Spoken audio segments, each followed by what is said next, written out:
Salut, ça va? En tout cas, c'est plutôt pas mal. Aujourd'hui, on va parler du Amazon Echo Studio. Je voulais vous parler de ce produit aujourd'hui parce que c'est un produit qui ressemble beaucoup à HomePod, vous allez le voir. Niveau son, oui, parce que c'est quand même primordial, on est sur une enceinte. On a un son immersif grâce aux 5 haut-parleurs qui produisent donc des basses puissante. On va retrouver donc du Dolby Atmos sur cette enceinte. Également, c'est-à-dire que cette enceinte, en fait, elle fonctionne comme le HomePod, c'est-à-dire qu'à n'importe quel endroit vous allez mettre à côté d'un mur, par exemple, elle va détecter que derrière elle, il y a un mur et que devant elle, plus loin, il y a un autre mur et sur les côtés également. Donc ça, c'est une fonctionnalité qu'il y avait sur le HomePod qui était plutôt cool parce que ça permettait de faire justement un son spatial et immersif. Comme c'est une enceinte d'Amazon, on a bien entendu Alexa qui est inclus dedans, l'assistant vocal d'Amazon. Vous allez pouvoir streamer de la musique avec Amazon Music, bien entendu, Apple Music, Spotify, et vous allez pouvoir y connecter des Philips Hue. Les Philips Hue, c'est quoi? C'est des lumières connectées. Qui dit lumière connectée dit que vous allez pouvoir les connecter à l'enceinte, et depuis l'enceinte, vous allez pouvoir dire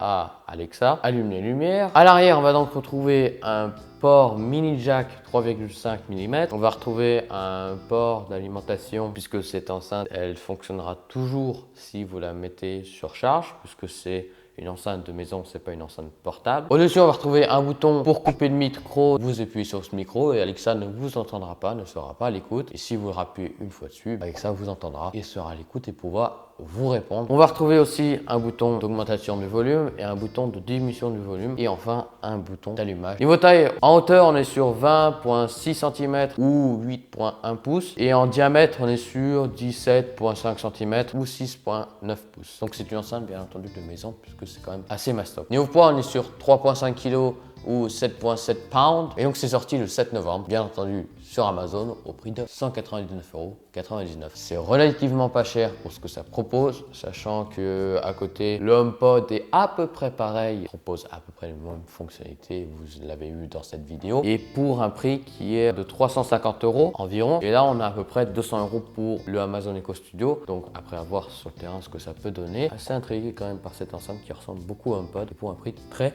raisonnable. Donc voilà, j'espère que cette vidéo vous aura plu. Si c'est le cas, n'hésitez pas à lâcher un pouce bleu dans la barre de pouce bleu. Et puis sinon, on peut se retrouver sur Snapchat, Twitter, Instagram et bien entendu sur la chaîne YouTube. Allez, bye bye.